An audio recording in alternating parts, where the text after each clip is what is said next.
Welcome to another deep dive, listeners.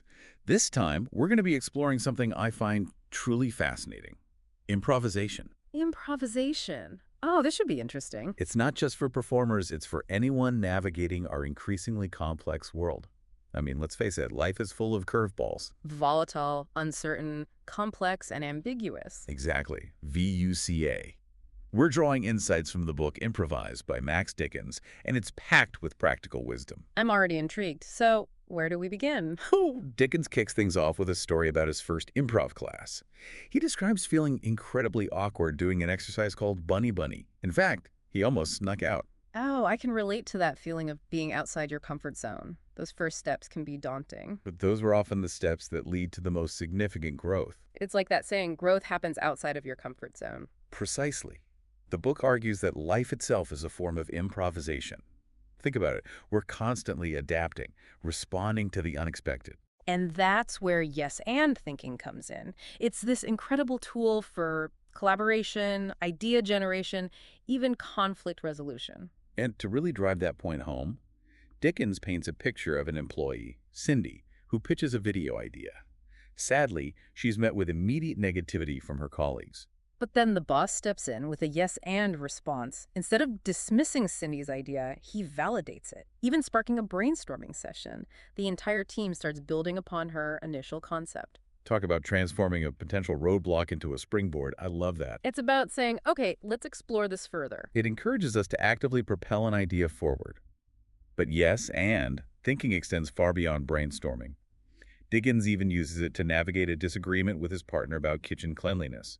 Instead of getting defensive, he employs yes and thinking to acknowledge his partner's feelings before presenting his perspective. Such a powerful example of de-escalating tension, fostering understanding. It's really about acknowledging the other person's perspective before presenting your own. Absolutely. Which reminds me, the book really stresses the importance of deep listening. And I'm not talking about just hearing words. It's about truly understanding the speaker's intent. There's a difference, isn't there? Hearing versus truly listening. A huge difference. And Dickens actually lays out 4 fundamental rules for listening like an improviser. Pay attention, listen for what's unsaid, engage your entire being, and relinquish control. Powerful stuff. Imagine if we all applied those rules more consistently. Think of the positive ripple effects in our relationships, workplaces, even in global affairs. Absolutely. Now let's address something we all grapple with: failure. Dickens reframes failure as an essential part of growth. We all have that fear of failure holding us back. He shares a story from an improv performance where a performer accidentally creates a famous 5 group with 6 people. Talk about a quick save. He rolls with it, turns the error into a hilarious moment. That's the improvisational mindset in action. It's not about perfection, it's about adaptability. And he connects this idea to real-world accidental discoveries. Think about the Post-it note, born from a failed attempt at a strong adhesive. These examples prove that shifting from a fixed mindset to a growth mindset unlocks potential. Challenges become opportunities for innovation rather than setbacks. Now get this. The book also highlights the power of being average and being obvious. Hold on, how can those qualities lead to extraordinary results? I'm a bit confused. It sounds counterintuitive, right, Why? Pace? But Dickens argues that our seemingly mundane, even obvious thoughts can be a source of originality for others. Huh. So what we might consider ordinary could spark something new in someone else. Exactly. He illustrates this with a scenario of navigating a potentially awkward conversation at a wedding reception. Instead of trying to be witty or overly impressive, he just focuses on the other person, responds authentically. So simple yet profound. Being genuine, that's often the key to authentic connection. Now, for something that might surprise some listeners, Play. play at work. Precisely. Dickens posits that incorporating playfulness into our work can significantly boost creativity. Really? Tell me more about this play at work concept. He introduces techniques like turbocharged brainstorming, generating ideas rapidly. Then there's what's the wrong answer, encouraging us to explore unconventional solutions. I like where this is going. So it's about pushing beyond perceived limitations. And then there's talk it out, emphasizing the power of dialogue for refining thoughts, unlocking those creative breakthroughs. It sounds like these techniques challenge us to approach problems from a fresh perspective, embrace curiosity, and have fun with the process. Precisely. Now let's explore the concept of emergence. This is where a group's collective intelligence surpasses the sum of its parts. That reminds me of something. Ah, a flock of starlings. Each bird follows simple rules, but the group creates complex, synchronized patterns. It's a beautiful illustration of how effective collaboration relies on each member contributing their unique perspective, responding to others' cues. It's like an intricate dance where something truly remarkable emerges from this give and take. And within this dance, understanding status dynamics becomes crucial. Status dynamics. Oh, that's a tricky one. Dickens explains that status isn't fixed, it's something we actively play through our behavior. He uses these amusing examples of a high-status toilet attendant and a low-status pope to get the point across. Okay, I see what you mean. Status can be quite fluid and contextual. We can adjust our behavior to achieve desired outcomes in different situations. So, like adapting our communication style based on who we're interacting with and what we're trying to achieve. Exactly. The book even provides practical tips for raising and lowering status. It's like having a toolkit to navigate social interactions more effectively. Fascinating. So, what about agility? That seems crucial in today's world with all its constant change. Dickens shares this gripping survival story of climber Joe Simpson, underscoring the ability to make swift decisions under immense pressure. It highlights the importance of staying calm and resourceful in the face of unexpected challenges. And to cultivate this essential agility, the book introduces the NLDC loop. Notice, let go, decide, communicate. That sounds like a helpful framework. So it's about acknowledging the situation, releasing any attachment to old plans, making a clear decision, and communicating effectively. Exactly. The NLDC loop is like a roadmap for navigating uncertainty with confidence. I'm starting to see how these improv principles can really apply to life in general, not just on stage. It's about mindset, flexibility, and seeing possibilities where others might see roadblocks. It's funny how we often overlook communication as a skill. We just assume we're good at it, but it's crucial, wouldn't you say? It really is the foundation for everything. And Dickens doesn't hold back. He emphasizes clarity, directness, taking responsibility for ensuring our message lands. He suggests this fun exercise. Explain your job, but to someone completely unfamiliar with your field. Like imagine explaining it to your grandmother. Oh, I love that. It forces you to strip away the jargon and get to the heart of what you do. Makes you think about how you communicate with people outside your professional bubble. And here's a subtle but powerful tip. Use we instead of I. We instead of I. How can such a small change make a difference? It fosters a sense of collaboration, inclusivity. It subtly shifts the focus from individual achievement to shared effort. That's clever. It's like instantly creating a more welcoming atmosphere. Now let's talk storytelling. Dickens is a big advocate for the power of narrative. Oh, stories. Absolutely. They can be so persuasive. He even draws inspiration from the myth of Theseus and the Minotaur to illustrate how to structure a compelling story. Wait, Theseus and the Minotaur, what does that have to do with storytelling in the workplace? It's about positioning the audience as the hero and ourselves as their guide.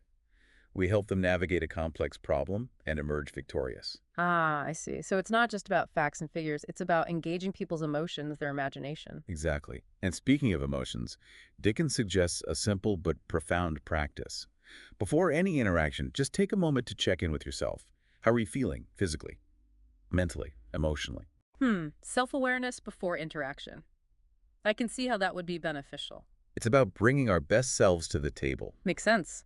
Sometimes we walk into situations carrying baggage from previous interactions, which can impact how we communicate. Now let's tackle those big, hairy, complex problems. The ones with no easy answers. Ah, those. They're the best kind, aren't they? Dickens advocates for a learn-by-doing approach. He compares it to an improvised performance, where actors respond in real time to unexpected twists and turns. So it's not about having a perfect plan, but being able to adapt on the fly. Exactly. And to make this more tangible, he introduces rapid prototyping. Craft a rough draft of an idea, test it out, gather feedback early on. That iterative approach can save so much time and effort in the long run. It's like saying, let's not wait for perfection, let's get something out there and learn from it. And that brings us to feedback. Giving it, receiving it, and making sure it's actually constructive. Ah, feedback. Such a crucial part of growth, but often so tricky to navigate. Dickens offers practical advice for delivering feedback that focuses on specific behaviors, offering alternative approaches. He envisions workplaces where feedback is welcomed, valued. A safe space to share perspective and learn from missteps. Precisely. It's all about fostering continuous improvement, both individually and collectively. And this loops back to agility, the capacity to adapt and thrive in a world of perpetual change. It's like riding a wave, staying balanced as the world shifts and turns beneath you. Beautifully put. The book emphasizes that agility is not some fixed trait. It's a skill we can cultivate. So how do we cultivate agility? Is there a secret formula?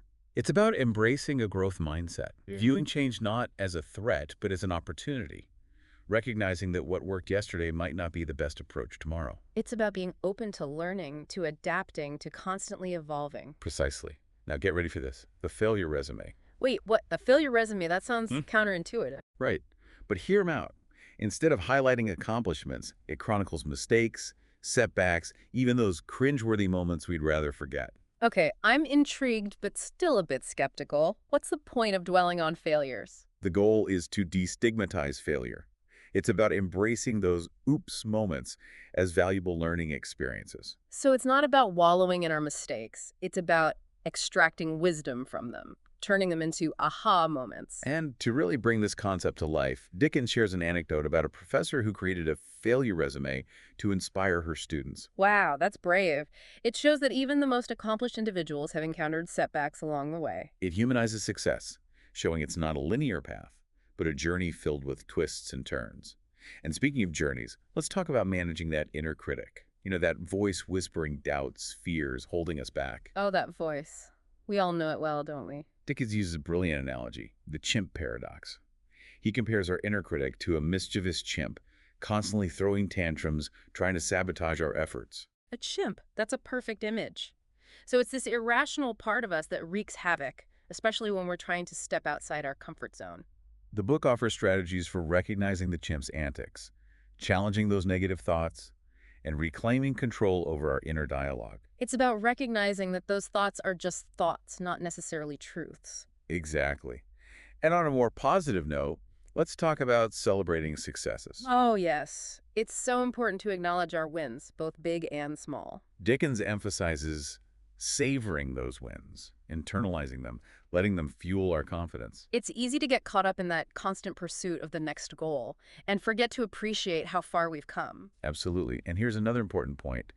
Celebrate the successes of others. It creates this beautiful ripple effect of positive reinforcement. A culture of mutual support, where everyone feels seen and appreciated. And this segues nicely into how we can strategically place status to achieve desired outcomes. Hold on, I thought we already covered status. We talked about its fluidity, but this is about actively managing it. Okay, I'm listening.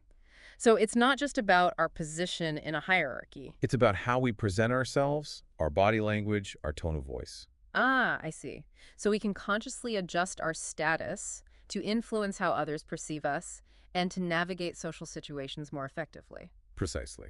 The book gives examples of both raising and lowering status, like adopting a more upright posture, maintaining direct eye contact to project authority. And on the flip side, softening your tone, using inclusive language to foster collaboration. It's like having this secret language of behavior we can use to navigate the complexities of human interaction. Fascinating. Now, I'm curious about psychological safety. It seems like a buzzword these days, but what does it really mean in practice? It's more than just feeling comfortable at work. It's about creating an environment where people feel safe, expressing themselves, sharing ideas, even taking risks, without fear of negative consequences. So it's like creating a space where mistakes are seen as learning opportunities, not something to be punished. Exactly.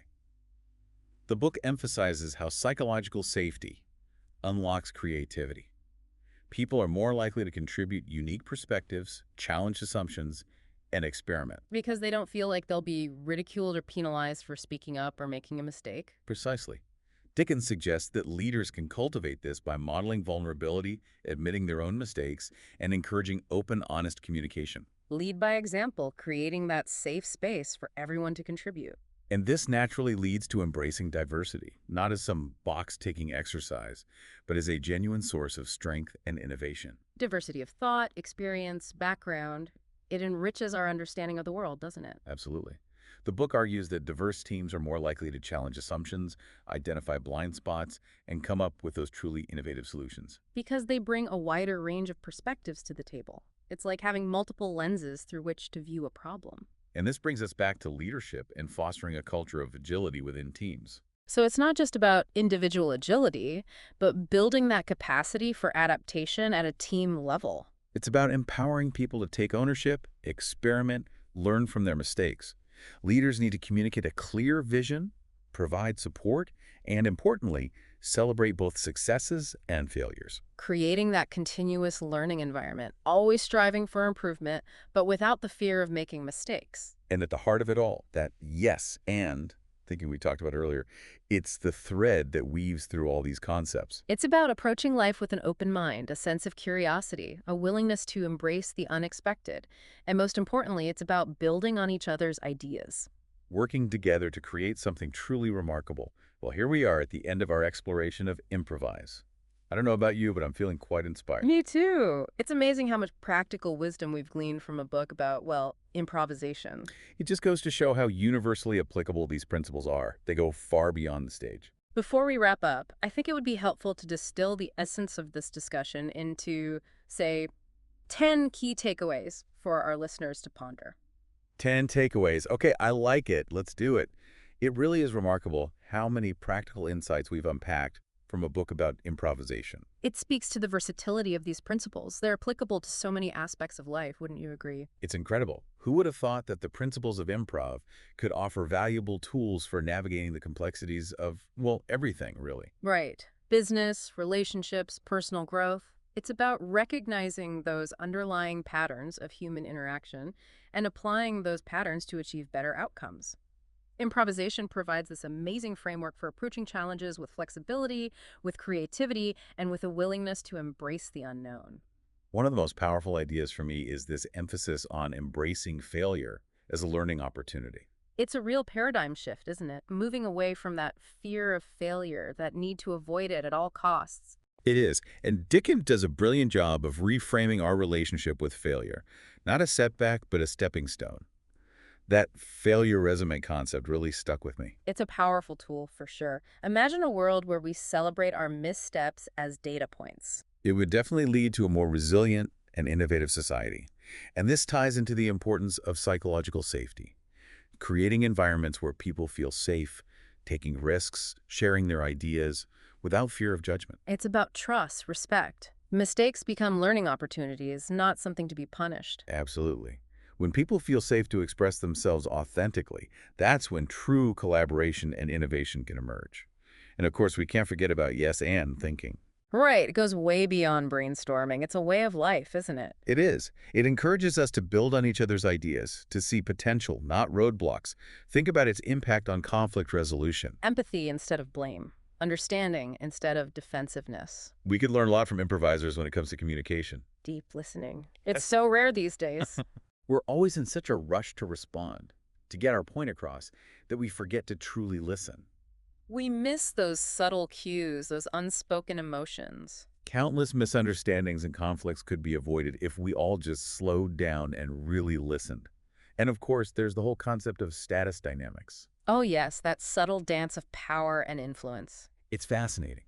We can adjust our behavior to achieve different outcomes in social interactions. It's not about manipulation, it's about awareness. Understanding those unspoken signals we send through body language, tone of voice, even our choice of words. The book offers some great tips for navigating these dynamics with confidence. And of course, we can't forget about agility. It's more important than ever in today's rapidly changing world. Right, it's not a fixed trait, but a skill we can develop, like a muscle we need to exercise. The NLDC loop, notice, let go, decide, communicate, is a brilliant framework for navigating uncertainty. It's about staying calm, assessing the situation, making a clear choice, and then communicating it effectively. Essential skills for anyone, really. And at its core, developing an improvisational mindset is a lifelong journey. It is a constant process of learning, growing, experimenting, stepping outside our comfort zones even when it feels a bit scary. So, as we conclude this deep dive into the world of improvisation, I want to encourage our listeners to take these insights to heart. Reflect on them, experiment with them, see how they can enhance your life, both personally and professionally. The world is our improv stage. Embrace the unexpected, stay curious, and above all, keep saying yes and to all the possibilities that life throws our way. Beautifully said. Until next time, dear listeners, may your lives be filled with creativity, resilience, and a healthy dose of yes and thinking. Thanks for joining us.